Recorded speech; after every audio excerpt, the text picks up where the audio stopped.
You are listening to the Mohua show, where it's all about celebrating the junoon among changemakers and their journey.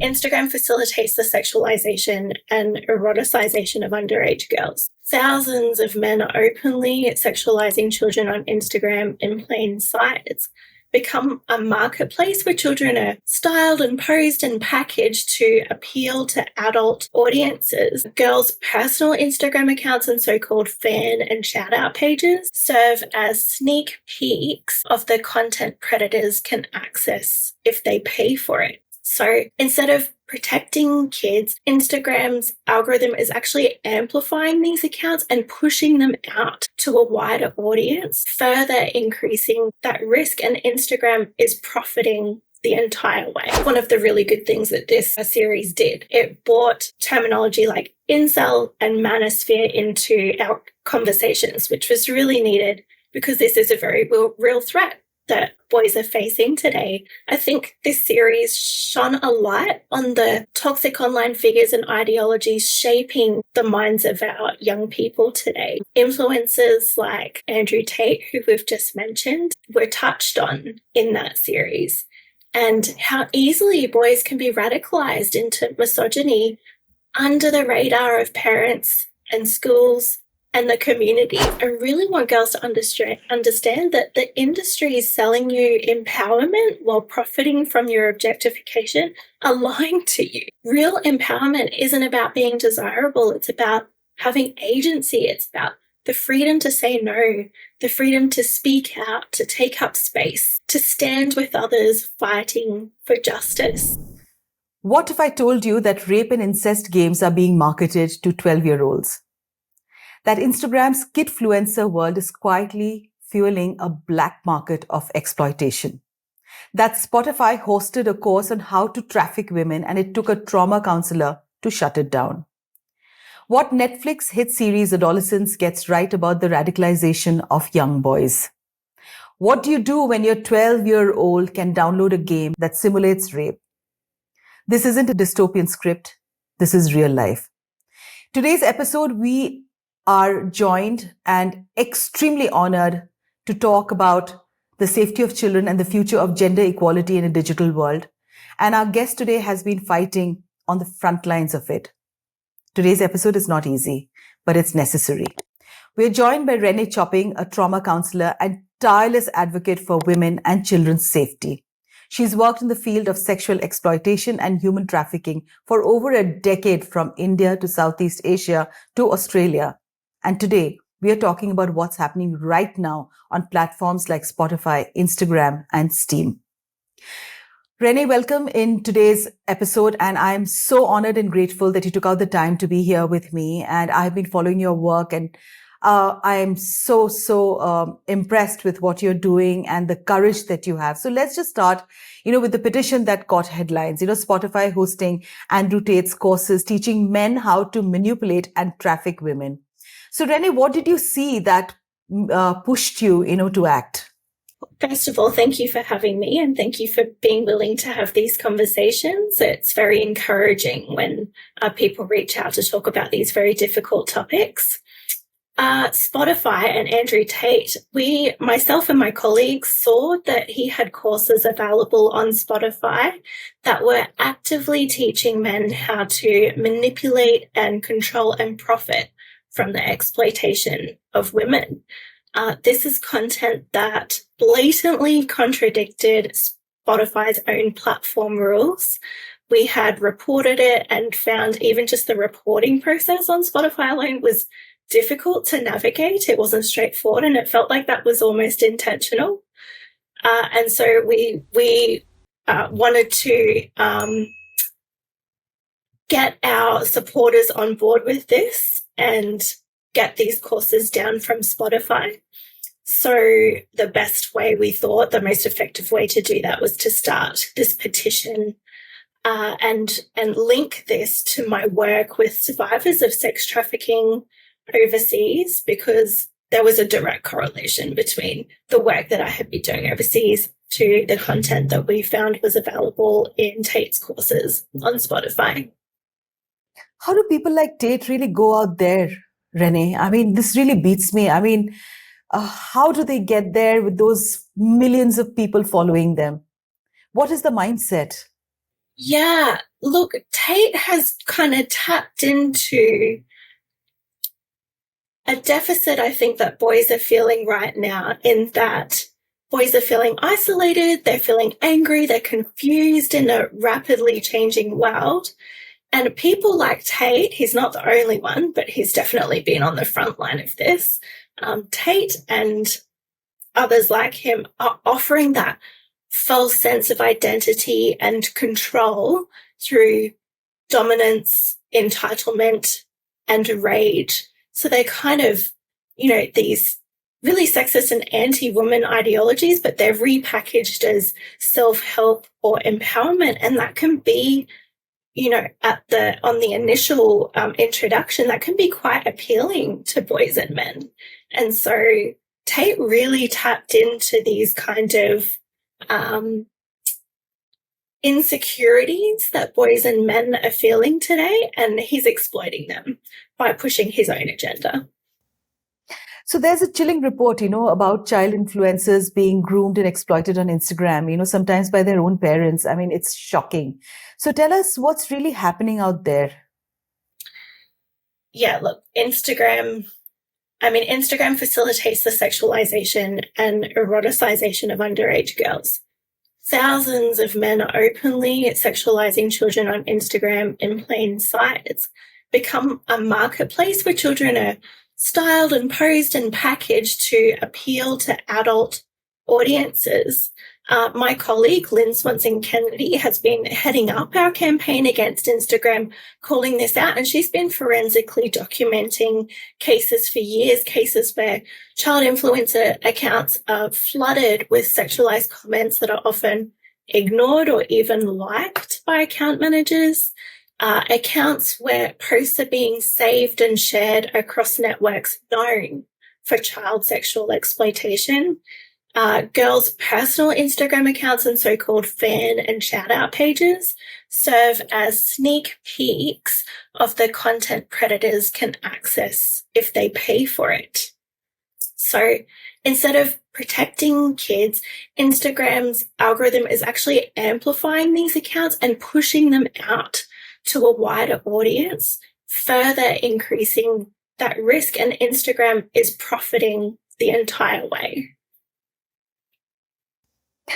So if a child can't legally drive or vote, should they really be navigating the digital minefield of social media? What is your opinion on that, Renee? My opinion is definitely not. They definitely should not be on these platforms. They're not designed for kids, but they've become the default users. Kids are being exposed to porn, predators, body dysmorphia. They're exposed to content that promotes eating disorders and suicide and self-harm. There's a whole world of content that kids just don't have the development to be able to navigate safely. And so myself and my colleagues have really been pushing for a long time for the minimum age of access to social media to be 16. We really don't believe that any child younger than 16 should be on social media. There's just too much harmful content to be navigating across those platforms. And thankfully, that this new legislation in Australia has been passed. It was passed last year in December, which was a huge win for us. We've yet to see what that looks like, how it's actually going to be implemented, but we think this is the bare minimum that could be done to help keep kids safe online. So, Renee, Netflix Adolescence raises the chilling question that can a boy be groomed to kill by Manosphere influencers like Andrew Tate? As someone who's worked so closely with survivors of exploitation, how real is the threat of boys being radicalized online? And, and what urgent conversations should really we all be having with them before it's too late? I mean, that film just broke me. Yeah, I do not even know the word incel, Renee. Yeah, I think that was one of the really good things that this series did. It brought terminology like incel and manosphere into our conversations, which was really needed because this is a very real threat. that boys are facing today. I think this series shone a light on the toxic online figures and ideologies shaping the minds of our young people today. Influencers like Andrew Tate, who we've just mentioned, were touched on in that series, and how easily boys can be radicalized into misogyny under the radar of parents and schools and the community. You know, they can be in their room, in a family that is safe and loving, and still being influenced in these really harmful ways. So I think this series sparked really critical conversations that need to keep happening about how quickly this can happen, how quickly these ideologies can form in our young people's minds, and again, why we need to be talking about what they're seeing online, what they're being exposed to, you know, putting safe online safety practices, implementing those practices in our homes, making it part of our conversations around the dinner table so that our kids can know we're here. We may not understand everything that they're looking at, and we don't have to, but we do want to talk about it, and we do want to let them know that they're not alone. And if there's anything that they're coming up against that's confusing or shocking or is new, and, you know, it's kind of seeping into their belief system, that they can talk about it with people in their family. And that's how we can kind of challenge the influences and the ideas that our boys are being fed online. It sounds like a very uphill task, Renee, because, you know, it seems impossible, because so many times, you know, when children are really growing up and they're at that cusp, they don't want to talk to anyone, and they feel that their peer group will be the right people to, you know, have a conversation with. You know, so I mean, you know, my heart, it just goes cold when one thinks about how, you know, within your homes where you're all eating their dinner together and you don't know what the child is really doing in their room by themselves, you know, with the digital world. So also let's talk about PETA, you know. So PETA has repeatedly used hyper-sexualized imagery of women to push animal rights messages. And from your work, how damaging is this kind of activism when it reinforces the very misogyny that, you know, we are trying to fight? And where do we draw the line between provocative messaging and harmful exploitation? Because it's flooded, you know, with naked women and, you know, and it's so sad that we are all consuming this kind of content, and this they're trying to actually put out a message, you know, against animal cruelty. So tell me, you know, about this.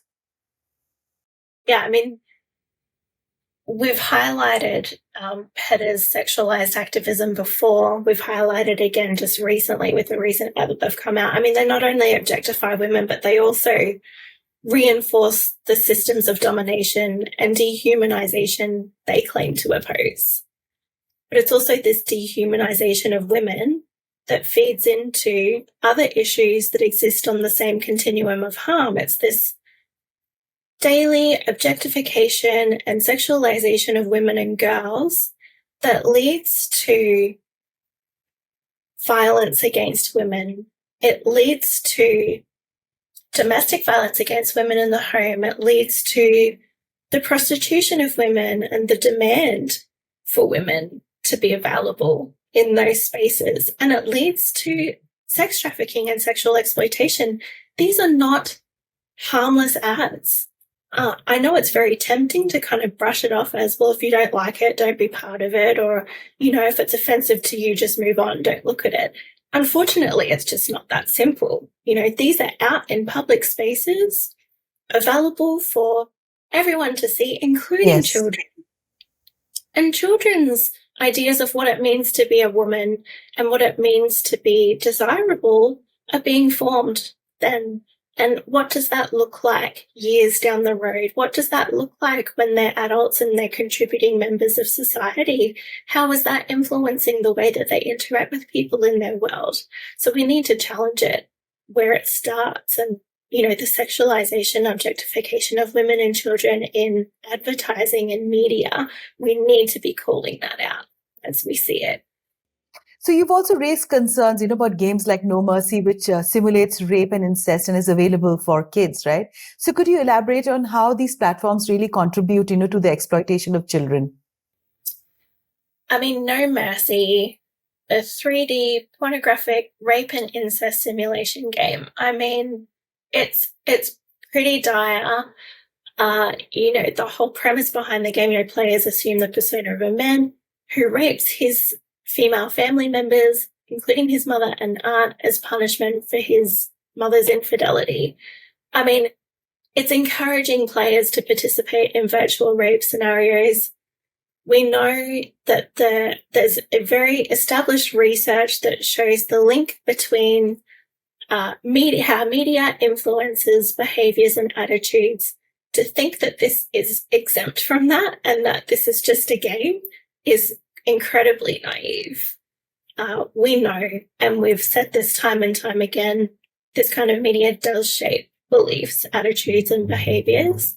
And this extreme content being allowed on our platforms, and just to think of who's playing these games and who's having these kind of visualizations played out over and over again in front of them is quite frankly terrifying. It does not foster a safe environment in which women and girls can live. So Playboy is often glamorized, as a cultural icon, but it has a deeply disturbing history of exploiting young girls, some reportedly underage. So what does this say about how society really excuses abuse, when it's packaged as a luxury or legacy? And how do we begin to hold these iconic brands accountable? Because there was a Netflix series that, was done, on Hugh Hefner. And, it made him show like, the whole thing was about how successful and how moneyed and how he had women all around him. And it's pathetic, So please tell us a little bit more about this. Yeah, Playboy has tried really hard to rebrand themselves and separate themselves from Hugh Hefner's legacy, which is not a good legacy. At all. Playboy's synonymous with the sexual exploitation of women and girls. As you mentioned, it's Playboy have attempted to normalize this kind of behavior with the promotion of Playboy in TV series, on T-shirts and jewelry. I mean, you see Playboy everywhere. And that's that normalization, trying to get us to accept a brand that is completely exploitative. I mean, the coercive control that Hugh Hefner had over the women in his mansion has been well documented. Playboy published nude and pornographic images of girls, portrayed girls as both desiring and being unharmed by sexual abuse. It doesn't matter what this company does to try and distance themselves from the company's historical abuse of women and girls. It is always going to be that. And I think what we need to be mindful of is this younger generation who are growing up who actually don't know about these harms. They haven't been exposed to the outing of Playboy's dark history like we have. And so it's really important that we keep calling it out, that we keep drawing attention to Playboy's history and what it actually means to wear the Playboy bunny logo on your baseball cap or T-shirt. It's not harmless. Exploitation is baked into their business model, and we have to keep calling it out and exposing Playboy for its dark history. Absolutely. You've critiqued how the media often, mishandles gender-based violence. So can you share why does that really matter? Yeah, media doesn't just reflect culture, it shapes it, right? So it's through that repetition, glamour, through humor even, that harmful ideas about women and violence are made to feel normal, acceptable, and even sexy. So whether it's advertising that eroticizes assault, or video games like No Mercy that reward players for degrading women, or films that turn trauma into entertainment, we see this same pattern, the objectification packaged as empowerment and abuse rebranded as entertainment. I don't know, have you heard of Jean Kilbourne?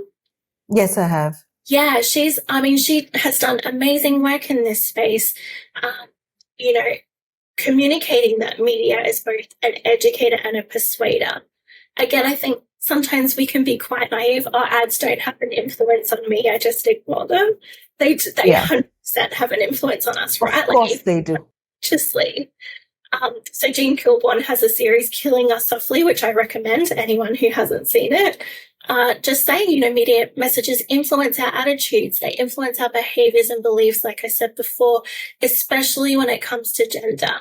When women are consistently portrayed as objects, it desensitizes us to the suffering, and it just creates fertile ground for real world violence. This doesn't just stay on a billboard. It doesn't just stay on a TV screen. It comes into our lives. So myself and my colleagues at Collective Shout, we've been challenging this for years. We've been calling out the brands, calling out platforms and corporates that normalize misogyny under the guise of just a joke or artistic expression or freedom of speech. These are arguments we hear all the time. Yeah, we're always bombarded also, with WhatsApp messages that are jokes that are, Yes. making women look stupid, making women look like the one that is always nagging and, that she doesn't have too much of a brain to really think. And people continue to share those messages. Even women share that with one another. I mean, that is the level of the gaslight that is all around us. Yeah, that internalized misogyny. Yeah, Absolutely, internalized misogyny. I mean, that I don't think, we've not even begun that conversation yet. Yeah. So, what changes do you think really, need to happen, both at the global and local levels, to protect vulnerable children? My heart breaks, when you hear about survivors, their stories, because they really don't know what they got into. Fathers having raped their daughters, because there are so many female, you hear these horror stories of a father raping his own daughter because, he did not want her. Yeah. I mean, that's at the other end of it's on that same continuum of harm, isn't it? That's how real world harm plays out, isn't it? And it is heartbreaking. Oh, yeah, it is. I think coming back to prevention, we need to think about prevention so that we're not coming to survivors when they've already experienced incredible trauma that sometimes takes a lifetime to overcome. Yes. We want to make change that prevents kids from getting to that point. So moving towards stronger regulation, I think, is key, like age verification. I mean, Australia, for example, we're implementing age verification trials so that it's harder for children to have access to pornographic content online. I mean, this feels like a no-brainer, but we've been campaigning for years, over a decade, to have age verification in place so that kids aren't being accidentally exposed to really violent, degrading pornography. Holding tech companies to account, increasing the age of access, like we have, looking at that ground level, changing legislation, holding corporations to account. I think that's a really important step, a critical step, really, in helping to create a safer world for our kids, for the next generation. So to me, that's, contacting local representatives, because they don't always know what these issues are, letting them know this is what kids are exposed to. This is what kids are seeing every day. Share survivor stories. I cannot emphasize enough how important it is for us to be hearing from survivors and centering their stories and their experiences. Signing and starting petitions like we've done, building coalitions with like-minded groups, using your voice on social media like you are, using your platform to have really important conversations. These are all ways that we can be proactively creating a safer world for our kids. So you've also had the chance of meeting survivors and hearing their stories firsthand, Renee. So can you share a bit about what you've learned from those stories and the kind of exploitations these individuals face? And does it take a complete lifetime to come out of it? And how do they feel about themselves, Renee? Sometimes it can take a lifetime to come out of it, but not always. I think the thing that has stuck with me the most is the strength and resilience of survivors I've worked with across various countries. That really grounds everything I do, my work with survivors, and them showing me every day that we all have the capacity to overcome great adversity, but not only can we overcome it, we can also grow from it and experience life with more strength and resilience than before. I think one of the biggest things for me is seeing post-traumatic growth play out. We've all heard of post-traumatic stress disorder, and that's, often what survivors of trauma are dealing with. But post-traumatic growth, I don't think is talked about enough. It's that most that's people... beautiful phrase. I mean, get me started on post-traumatic growth and I could talk for hours. But it's experienced by a lot of people who experience trauma. Yeah. As long as they have the help of a good support system, that's key. It's, if they've got that wraparound support, it is very likely that survivors of trauma can experience strength in relationships, experience a greater sense of their inner strength. If I can get through that, I can get through anything. A greater appreciation for life.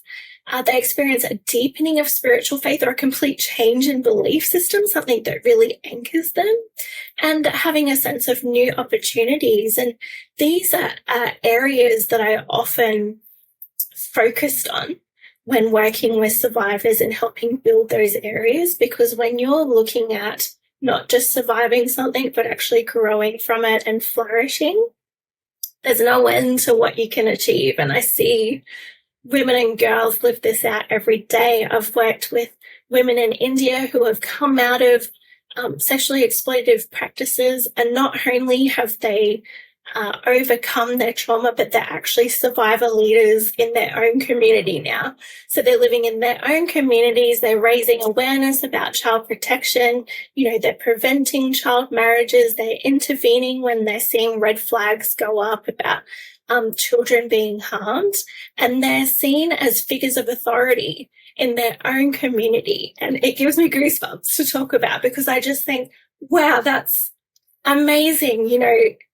Even they probably couldn't have seen themselves doing that like 10 years ago. But here they are, not only having overcome adversity, but actually doing so much more than they ever thought they could. Absolutely. It's the wings that they finally, flutter to fly away into the skies. Yeah, it's a beautiful growth. It's a beautiful growth, So can you walk us through, how these traps are laid? What patterns do you see across regions like South and Southeast Asia? Yeah, there are definitely, in the trafficking hotspots I worked in, the drivers of sex trafficking were disturbingly consistent. Systemic, interconnected, and often hidden in plain sight. So poverty and economic equality. Poverty is one of the most exploited vulnerabilities. Families in crisis are manipulated with false promise of jobs, education, marriage. Yeah. In some cases, children, especially girls, are sold by relatives or families who genuinely believe they're giving them a better future. Yes. So that's a big driver. Cultural pressures and gender inequality. In many contexts, girls are seen as financial burdens. Yeah. So son preference, dowry expectations, limited education or employment options. These all make girls disproportionately vulnerable to exploitation. Demand-driven exploitation is another one. So trafficking doesn't exist without suppliers. It's as simple as that. Western sex tourism, the global porn industry, and local demand for commercial sexual exploitation all fuel this trade.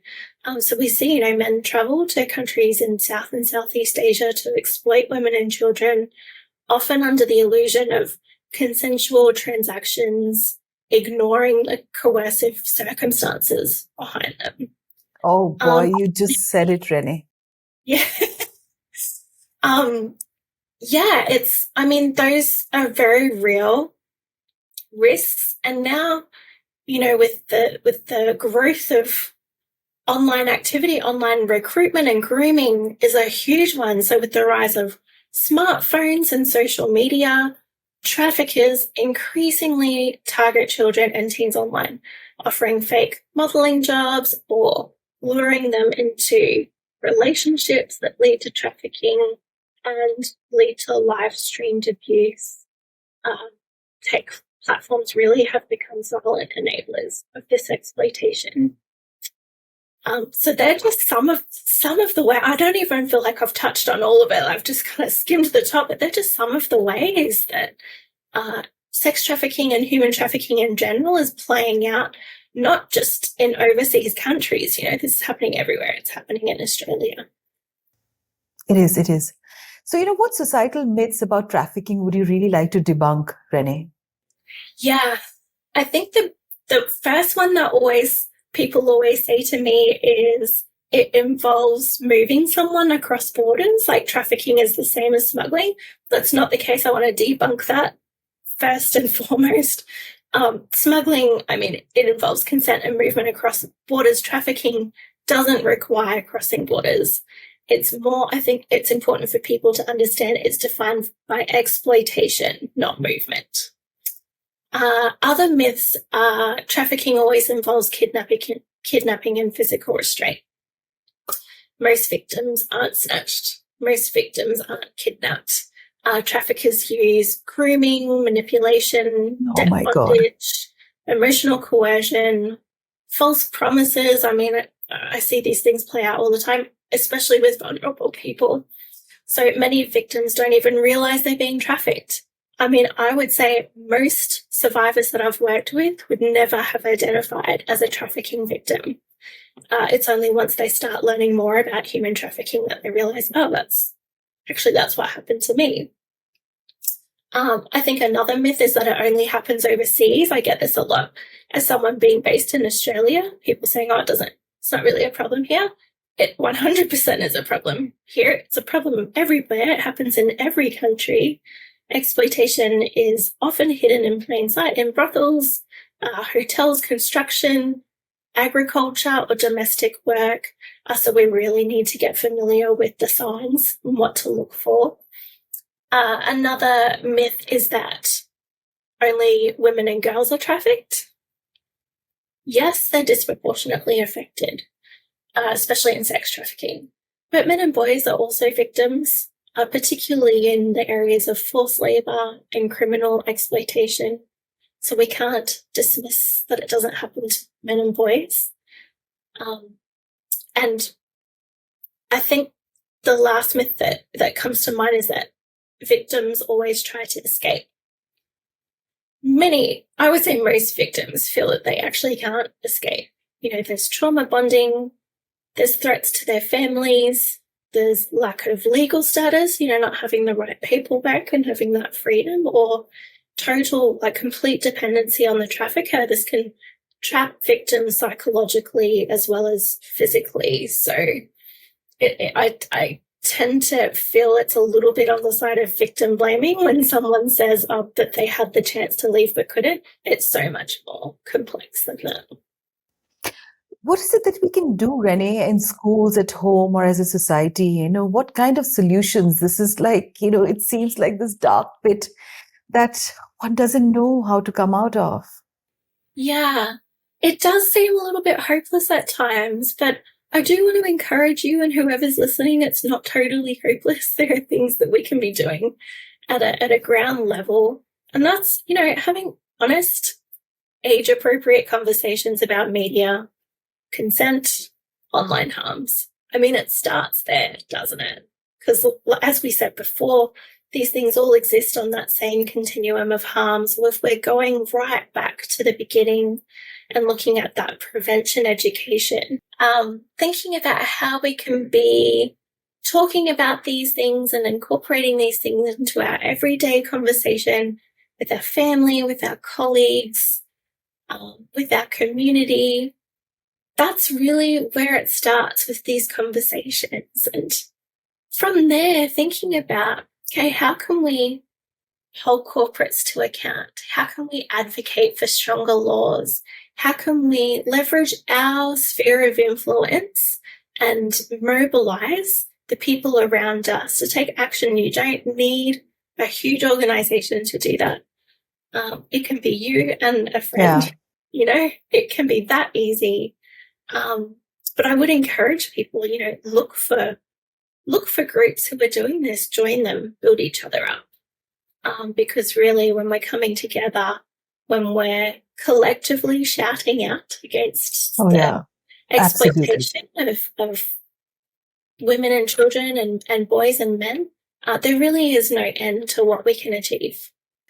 So you call yourself a trauma counselor, and I'm sure many of our listeners are really curious. Why do you identify with that title, and what does it mean to you personally, Renee?